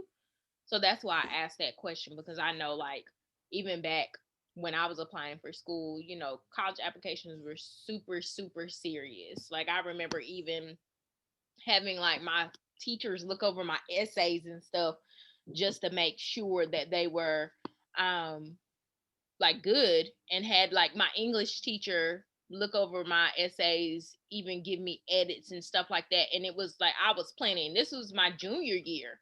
So I was already trying to work on stuff super, super early on. So that's why I asked, like, is the process a little different now? Can I just add to that, Ange? I'll say I want to say when you and I were in high school, people would talk about college in 9th and 10th grade. We dabbled in it a little bit in 11th grade, and then it was on fire 12th grade. I think now with everything being completely digital, there's so much more information out there for kids, and there's so many more resources than, not that we necessarily had access to, but that we had direct access to, I would say. You get what I'm saying? This stuff comes in an email every day. Take advantage of it. Take the time to really see what's out there. Utilize the people that you have. It's a different world, but at the same time, like, you guys can start digesting this stuff as 8th, 9th, and 10th graders and really have a game plan down from June all the way till the next June, from summer to your junior year to finishing, starting as a freshman, going into your college career. Gotcha. That makes a lot more sense, like you said, because I don't remember getting a whole lot of emails. Even CFNC, like, we didn't apply through NC. NF CFNC. Lord have mercy. We did not apply, like, submit our applications through there. So when I realized that a couple of years ago that that's how it was happening, I was so confused. Like, wait a minute, that's how they're applying now. So things have been, like, definitely changed in the last 10 to 15 years. So I appreciate you touching on that, because I think that's super valuable when it comes to, like, even parents paying attention, kids paying attention, because, like, you think you got all the time in the world when really you don't. And if you're starting late, it's okay, but definitely trying to move to make sure you're, like, ahead of the game. And that's why, like, we hosted this during the summer, because it helps people kind of, like, this is downtime. Right. So this is a good chance for you to, like, while the kids are not in school and they don't have, like, the activities and the rigorous schedule that they normally have while they're in school, this is a really good time to kind of, like, sit down and devise a plan with your child or student regarding, like, what they plan on doing moving forward, whatever their career path or education path may be. Right. Is there any more questions? I know Miss Morrison, she's actually the only one left on the presentation, and I think we're actually still going to have the breakout sessions. I'm not sure whether she wants to engage in the breakout sessions. I know she has a daughter. I don't know whether she wants to engage, but the topics for the breakout sessions will be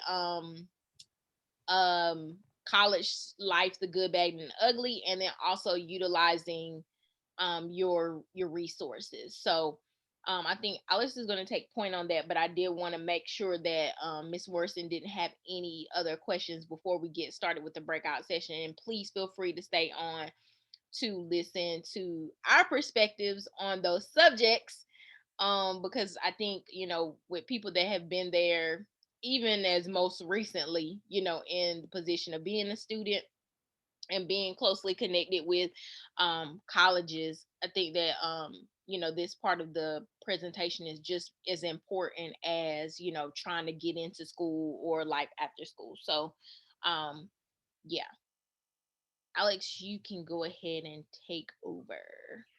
Great. So yeah, I think that Brandon's presentation was a really good segue into thinking about some of the different things that we have prepared, and thinking about for this breakout session. So the first question that, is one question that is really in the public discourse now, with students of color facing the decisions of wanting to go to HBCUs or minority serving institutions, versus the funding and scholarships and the other factors that go into what school is the right school for you.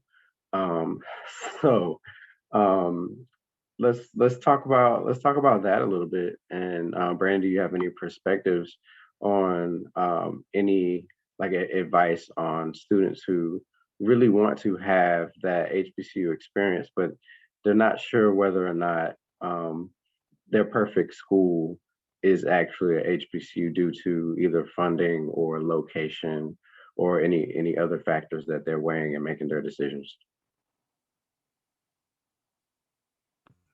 I like that. I like that, how you frame that. I'll say this, HBCUs are probably some of the most richest cultural environments that you can be in.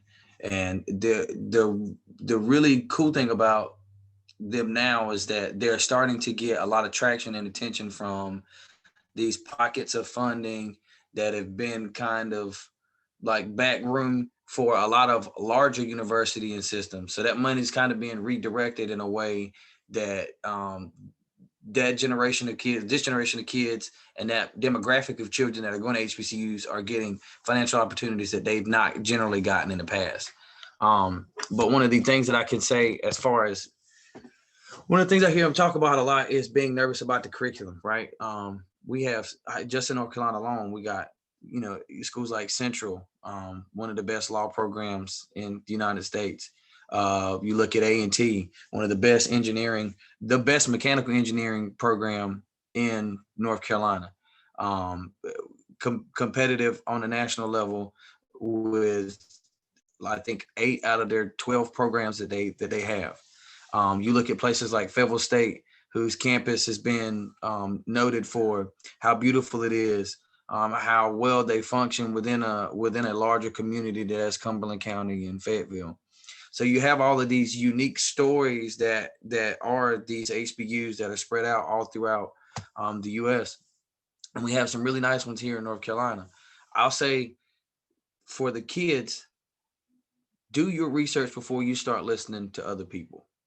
Because oftentimes when people talk about college, it's personal to them. It's a personal experience to them. And everybody's college experience is different. I mean, you take the speakers here. Angelica, you lived on campus, am I correct? Right. So, I mean, here we are, 2 college graduates on the same presentation, 2 completely different college experiences. I lived next door to my mother, and with my mother, part of college, right? I would not have made it living on campus. I needed to understand that ahead of time, right? I needed to have a strong support group. I wasn't very punctual. I struggled with paperwork. Being a student that was ADHD, I needed to be able to go and see my psychiatrist when I needed to see my psychiatrist. So my mental health played a part in that. So understanding you yourself as a student plays a big part of that. Angelica was a phenomenal academic, really, really well self-motivated, very on time, great leader as a student. So for her to see a school like A&T or a Central that's a good ways away from home, for her, she's probably not quite as nervous because she's prepared and she's tailor-made for those types of opportunities, right? So that's one, understanding the type of student you are and then what type of opportunity is going to best provide you with the opportunity to be successful, right? So do your research about the school first and understand what you're looking for. Don't go off of, a lot of times kids will have this idea of what they think they want to do, but when they get to analyzing it or they get put in a situation, they realize, I have kids all the time from Hope County, man. They go all the way out to Greensboro or they go all the way out to Charlotte and they're there for a semester, maybe a year. And then you see them in Rayford and you ask them what happened and they weren't prepared for maybe the city environment. So maybe rather than going to an A&T, maybe they could have gone to a Shaw University, or maybe they could have gone to a Fayetteville State or I'm trying to think of the one, a Howard, schools like this, where it's a smaller environment, it's more structured, and it's not in such a large area where there's 7, 8 other colleges, 6, 7 other colleges around.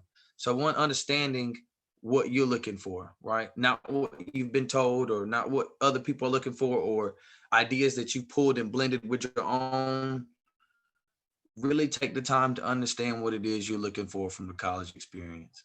Right. I didn't want to party. I didn't want to have a good time. I wanted to go ahead and get my college done and be done. So I didn't need to go 2 hours away to another school. Right. I got that here at UNTP in Fayetteville State. So understanding yourself and then just taking the time to do the research on the school, and understanding the opportunities that they have. I hope I answered your question. Yeah. I think another aspect. I want Angelica to definitely touch base on this because you had the experience of going to, I believe, a PWI and a HBCU, and we all heard stories of different experiences. What are the different like social and cultural experiences that we can think about when we're thinking about the difference between going to a PWI and going to a HBCU, and what that in our current social climate, because that will play politics. It will definitely play a big part in it will be a lot of times our college experiences, our introduction into politics. So how can I see you ready to jump in, Angelica? I think you get where I'm going with this. So, and I was gonna like even touch on like what Brandon was saying about like making sure that you do your own research and connect with people, because I applied to law school right after I graduated in from college, December of 2009, right? So I didn't get it. I got waitlisted on all the schools that I applied to. I ended up graduating from North Carolina Central University School of Law, and I did not apply to that school the first time around. And honestly, I didn't apply to Central just because of the what people, now I won't even say what people were saying, because everybody, like particularly every Black person that I spoke to, they were like, are you applying to Central? Are you applying to Central? Are you applying to Central? And I wanted to apply to Central. I wanted to not apply to Central, but I wanted to apply to schools that were like big name and everything like that. But they didn't accept me. And actually, Central is the only law school that flat out accepted me straight out. And I heard back from them immediately. Like I applied in January. I heard back 2 months later. And they were the only school that gave me a chance to become an attorney. Now, I got waitlisted for the rest of the schools again the second time around that I applied to law school. But Central was the only school that gave me an opportunity. And actually, the second go round, I started to change my perspective as to what schools I was going to apply to. And I started to talk to more people that were closely connected to the school. Like, I'm the type of person that I will do a lot of research.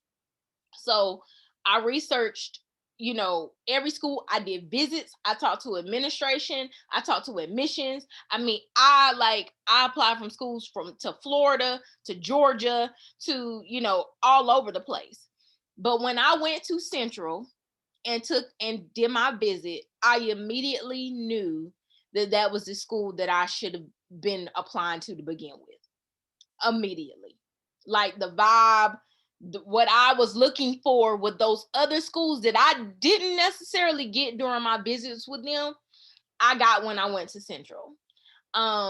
So that I concur with what Brandon says about like the making sure you do your own research and you find what school really connects with you, because that's the way it was when I took my tour of UNC Charlotte. When I went to UNC Charlotte, I knew immediately that's a school I wanted to go to, even though my dream was getting into Carolina. Carolina was my number one, and Carolina waitlisted me. UNC Charlotte was the first school to give me an acceptance letter in December of 2004. So they were the first school to accept me. So they were my second choice. But my mom even always said that she wanted me to go to UNC Charlotte. So, it's very interesting, like the different dynamics of a PWI and a HBCU, just because, the vibe is different. The campus is very different. Central's campus versus UNC Charlotte's campus is phenomenally different, just because UNC Charlotte's campus is huge and the student population is like huge, right? But the difference between the experience and the culture and, you know, the people is just interesting, because I think I went to UNC Charlotte at a very interesting time. The population of minority students was growing at a rapid number at that particular time. So when I went, like when I got on that campus, I was super involved with those programs that were specifically for minority students. So from the gate, I was exposed to the Black teachers, the Black administrators. I didn't really meet a lot of white people until school started. You know what I mean? I didn't really, until moving time. And then it was like, wow, I am at a PWI when I went to class. But outside of that, I didn't really, like, you knew you were going to a PWI. But honestly, while I was at UNC Charlotte, the minority population, particularly the Black student population, were in high leadership roles and, in my opinion, ran that university on a lot of different levels. So now, it's growing. It's way more competitive as far as getting into school is concerned. And I don't know if they still have that same vibe of, it still feels small, because at the time that I attended, it was considered a commuter school still. So I don't know if that's still the vibe now, especially because they've grown so much in the last 10 to 12 years. But I would say it was definitely different than me going to Central. When I got to Central, I immediately felt the same vibe, the family vibe. And being exposed to an HBCU was probably one of the biggest blessings that I consider having, because it exposed me to the different life that a Black student can experience. Being at a PWI versus a HBCU, the different things that we learn, the values that we learn of being a Black student and just being Black in general.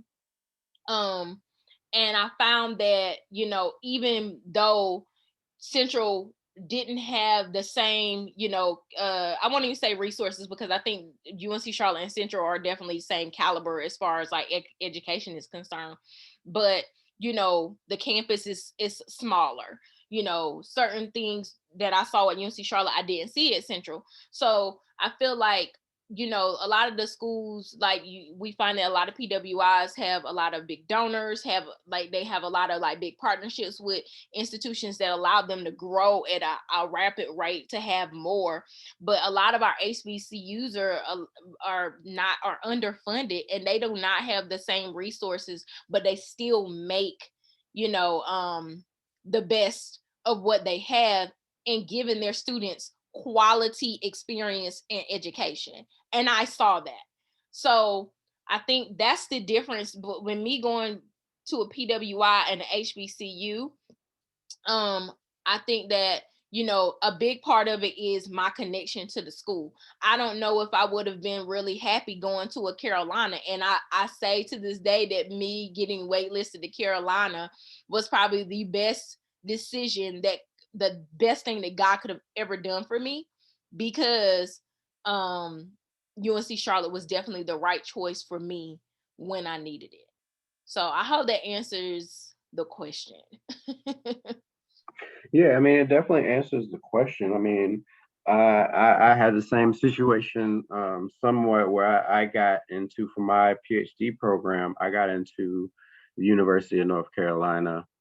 And I was choosing between the University of North Carolina and University of Illinois for my PhD program. And I had to make a decision, and the actual culture of the schools and the programs and the nature of what was going on there definitely had an impact. I believe that if you pay attention to what's going on at the schools, right? Anyone that's interested in going to, any student of color that's interested in going to the University of North Carolina right now, you have to pay attention to the current events of what took place with a renowned scholar of the 1619 Project, I can't. Her name is escaping me. Her first name is Nicole Hannah Jones. Nicole Hannah Jones. Thank you. And the Confederate statue, Silent Sam, and a number of other things that go on university's campus. So you have to also pay attention to these things because they may also play a very significant role in your social and emotional health while being on the campus, because they can be indicative of how the administration treats students and professors who look like you.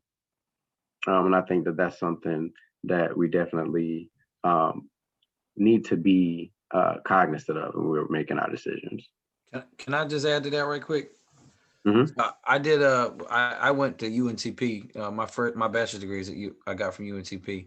And while I was there, I met a lady, and one of the bigger reasons why I ended up going to UNTP, I met a lady while I was there, and there were some kids that were, I guess, not comfortable there at UNTP. And one of the things she said, and I never forgot it, she said, when you go to a good school, sometimes you feel like you're ready to work. When you go to the school for you, you feel like you're back at home.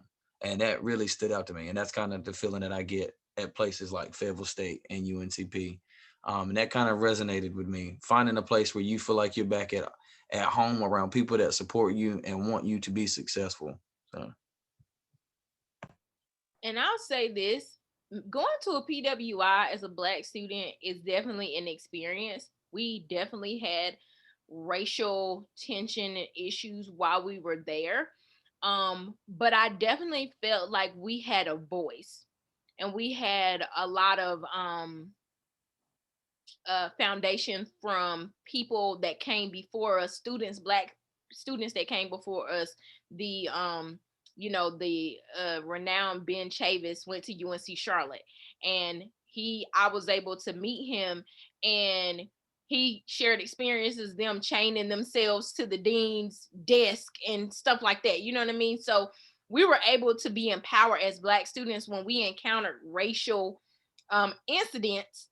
They used to have like stuff on main campus, and we would protest. Like we would not back down. Like we were those type of students. Like we weren't, like you see, like with the most recent incident with Nicole Hannah Jones, those Black students, they stood up and they were there. So I think a lot of times as well, like the kind of personality that you have of wanting to maybe possibly be involved in those type of activities where it comes to standing up for rights and standing up for yourself and standing up for others, I think it's super important as well to consider, like, is there something you want to do? Because that was something like, being young people, it's like you're really fearless and you're like, okay, this is what's going on, we want to get involved. So I think that was, and I didn't want to like walk over that to say that, oh, my experience at the PWI was all pleasant and we didn't have any issues and that was the right place for me. No, we had issues. Like it was periods of time where we thought we was gonna come to blows with people. You know what I'm saying? So, but that was my experience, and that was something I was completely okay with. And particularly also like going to a predominantly Black high school. I wanted to get a different experience. And I'll say that. Which is why I decided to go to a PWI, because I just wanted a different experience. I knew that the world was just not, I had been exposed to other cultures and races, but I wanted to go somewhere where I felt like I would be able to get more of that, which is why I went to UNC Charlotte. One of the reasons, because they were really, really diverse university. Even though it's a PWI, it's super, super, super diverse, and they celebrate that. Like, I mean, events all the time about celebrating different cultures and stuff like that. So that was also another reason why I decided to go to UNC Charlotte. I did want to, I know Miss Morrison, she had put a question in the chat, and that was a little while ago, it was about 20 minutes ago. So she said, and I think Brandon, you answered it. I just want to make sure we answer her question. Will some colleges take in consideration for COVID since she was home doing online studies and is okay with her grades? And I kind of typed in a response, and generally they will take that into consideration, but it's still a factor. And so it's something to be mindful of. A lot of times in a situation like that, where you have like some adversity, some things that might not make you the most competitive right there to tail end, it's really good to find a counselor there that you think is really passionate about what they do, and just kind of level them and kind of give them some insight as to what you've been dealing with, and try to develop a relationship with them to one that they can add that personal context layer to your application and really take that in consideration. Because a lot of times colleges might not mention it, but character and then adversity, things that they've experienced, those are definitely things that colleges take into consideration. And resiliency is definitely something that they would highlight as something that they would want to see on their campus. So one, I would try to establish a conversation with the counselor, an admissions counselor. And even if it's not the one that's doing the application, they all generally meet together as a committee to do the acceptance for kids, especially for the wait list after the initial set of applications come in.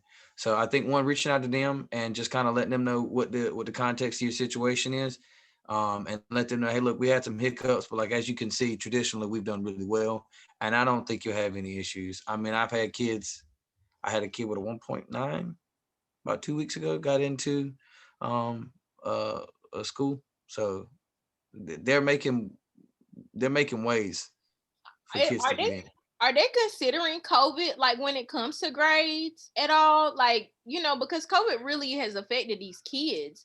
So are they, and I know like they're probably I know like I've seen some schools like waive application fees or waive like certain SAT scores or like whatever. How is that happening? Like how So was I've seen them waive scores. I've seen them waive ACT and SAT scores.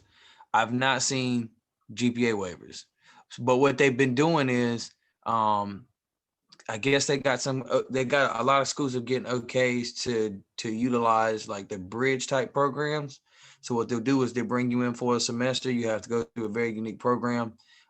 They have you like on a schedule. You live in a very specific set of dorms, kind of thing, and then they kind of nurse you along until you're ready to apply as a general applicant. Does that make sense?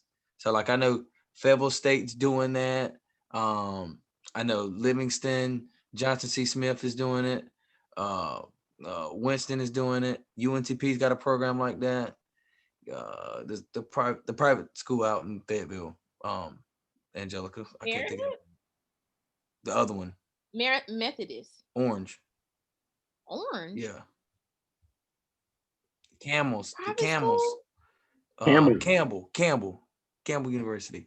They, Oh, you said in yeah. Fayetteville. What's the other side? You got what I'm saying.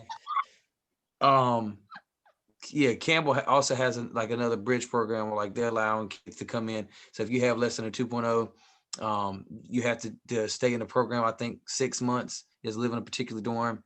And then there's very specific classes that you have to take within the general ed curriculum. So they're making ways for kids, but I don't think that has made it any less competitive, if that makes sense.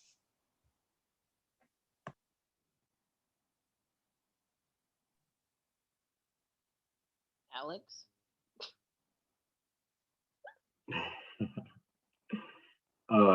So we're running up on the end of our 2-hour period. So I think at this point in time, we should just kind of go around for any closing thoughts, maybe.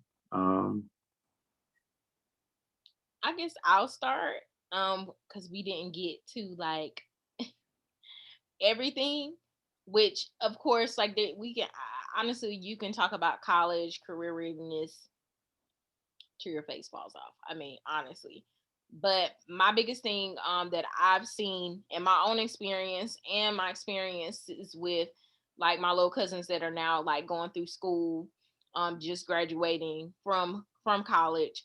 I would say definitely figuring out again what's the best school for you, and then make sure you're utilizing the resources while you're at school. Like one my little cousin, she just graduated from UNCG, and she went in with a few college credits, But then also she was able to and she's like wanting to do like fashion retail or something like that. But she's always not, and I mean, and this doesn't, to me, this doesn't play a huge role, but she was able to utilize her resources because she knew what she wanted to do. So she knew what she wanted to do, and she was able to even start like a master's program. So she's about like a semester and some change in.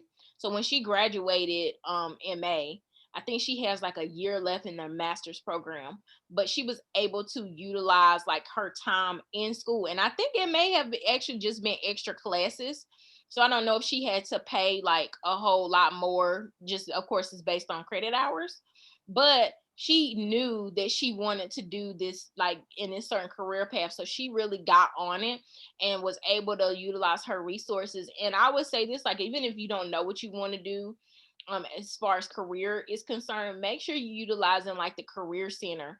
And when it comes to resumes, one of my friends, she is, well, one of our board members for the nonprofit. She works at Duke and she works like in their HR department. She always talks about how terrible these resumes are. And she finds that it's really a lot of times amongst our minority, amongst the minority applicants. So making sure like you're really utilizing those resources on campus, because I had a resource, I mean, not a resource, I had a resume my freshman year, and every year it's like I tailored it and got it, like tweaked it ever so much, this here, this there, but it's something you constantly have to work on because a resume is something you're always going to need, always. And actually that same resume I tweaked for law school, so it's very like the resume I have today is very similar to the resume that I started with when I was a freshman in college, which was a long time ago. So so making sure you're utilizing your resources, because I lie to you not, like when you really, people are waiting for students to come to them. Of course, they put out programming, and like schools have programming that they host to help kids. But the people who get help the most are the people that go looking for help. And I would say that with Mr. Locklear, when I go to see him before COVID, when I would go to see him on campus to have meetings with him, he would always have students in his office, or he would have students that he was meeting with. And those were the students that got the most help. So you got to help yourself. You got to like take the initiative and like push forward and like want to, at least help yourself when it comes to getting the resources you need. You don't have to know everything, but utilizing the resources that are available to you and always constantly trying to find new ways to get a better experience, to me, is the best advice. I won't even say it doesn't matter what your grades are, because honestly it matters, but the people also matters. And I'm speaking from like personal experience when it comes to college and law school. That's the way I excelled because I knew people and I was in people's offices trying to talk to them and get everything that I could possibly get out of them. So that's my closing remark. So I think it's important, when we're thinking about all these things, resources, whether it's test prep or CFNC or any of the things presented by Brandon. I think in the world that we live today, the importance of recognizing that you already know how to get information. That is one thing that we already know. We know how, if you know how to use a smartphone, if you know how to use a search engine, if you know how to use Google, if you know how to use YouTube, if you know how to use Google Maps, then you know how to get to what you want. If you need help with any range of any topic of anything in this process, you can search for it and you can get a little bit of information and a little bit of information, and then you can talk to someone who has more information on that.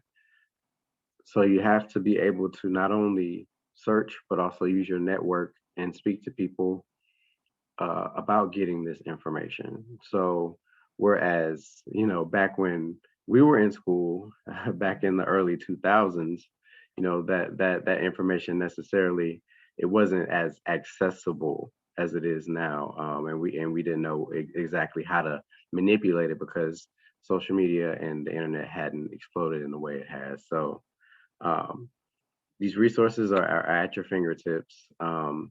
Colleges have all sorts of pages for students with disabilities, um, and just a range of different things. So be encouraged. That's basically my way of saying be encouraged about this process. It may seem daunting, but take it one step at a time, and just gain the information for yourself. And you doing the research is really going to be your biggest aid in this process.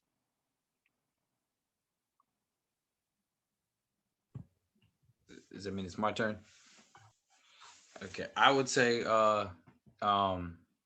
set goals early. Decide what it is that you want to do. Don't wait. I think, experience has a way of telling us and helping show us what it is we want to do. But I truly believe that like it's within us from the beginning. Do the hard thinking and hard conversations with yourself and your close support group to figure out is what your goals truly are in life. Don't be afraid that they're daunting or that they're lofty goals or that people might even laugh and say that you'll never be able to do that, right? But first, setting the goal and having an understanding of what it is you're looking at. And then two, realize that not only do you have the capability, but you have the resources and the people around you to help you make it happen, regardless of how big a goal, how small a goal, how far a goal it is, you can accomplish it, right? It might not look feasible from where we sit today, but things change, life changes. Remember everybody you come in contact with and keep that network. Like Angelica said earlier, it pays to know people, and people remember who comes to see them. I can remember faces of kids now that I can't remember the name, but if I saw them somewhere, I would be ecstatic just because they've been in my face so many times that I'm never going to forget their face. And that goes a long way when people begin to know who you are. So know your goals, be passionate about what it is you want to do. And then when you get there, take getting to those goals seriously, because when you don't, people notice. When you say you want to do something, but you're not serious about it, people notice those things. And I think that goes a long way in people helping you along the way as well. So set goals and be serious. All right. So again, I just want to thank everyone for tuning in. I want to take this opportunity to once again let everyone know that I'm M. Alex Evans. I am an attorney, as well as a researcher. I got my Juris Doctorate degree as well as my PhD. So I'm kind of tapped into a few different areas. So if your interests are in education or law and policy, or any of the things that we spoke on today, then definitely feel free to contact me at mikealexevans@gmail.com. Or you can also contact Project Reverso. Contact me at Project Reverso's email. That'll get back to me as well, which will be Project Reverso at gmail.com. So once again, thank you. I look forward to hopefully hearing from a few people, and I look forward to getting back together and doing this again. I'll pass it over to Angelica to close this out. Again, we appreciate everyone attending, whether you attended in person or you're going to watch the replay. We appreciate it. The whole point of this is just to be able to share valuable information with people in our community, particularly like the underrepresented community. We've been doing this for a while, and I always learn something new every year, honestly. Every time I attend and I'm listening, I hear something different. And I appreciate the speakers, Vincent Brown of A+ Test Prep and Brittany Privet from CFNC, and Brandon Locklear, our very own Hood County College and Career Readiness Coordinator. And again, if you would like to get in contact with us, or if you want to learn more about Project Reversal and what we have going on, you can also go to projectreversal.org or send us an email at projectreversal@gmail.com. And that's it. I hope everybody has an amazing day. And yeah, look out for our upcoming programs.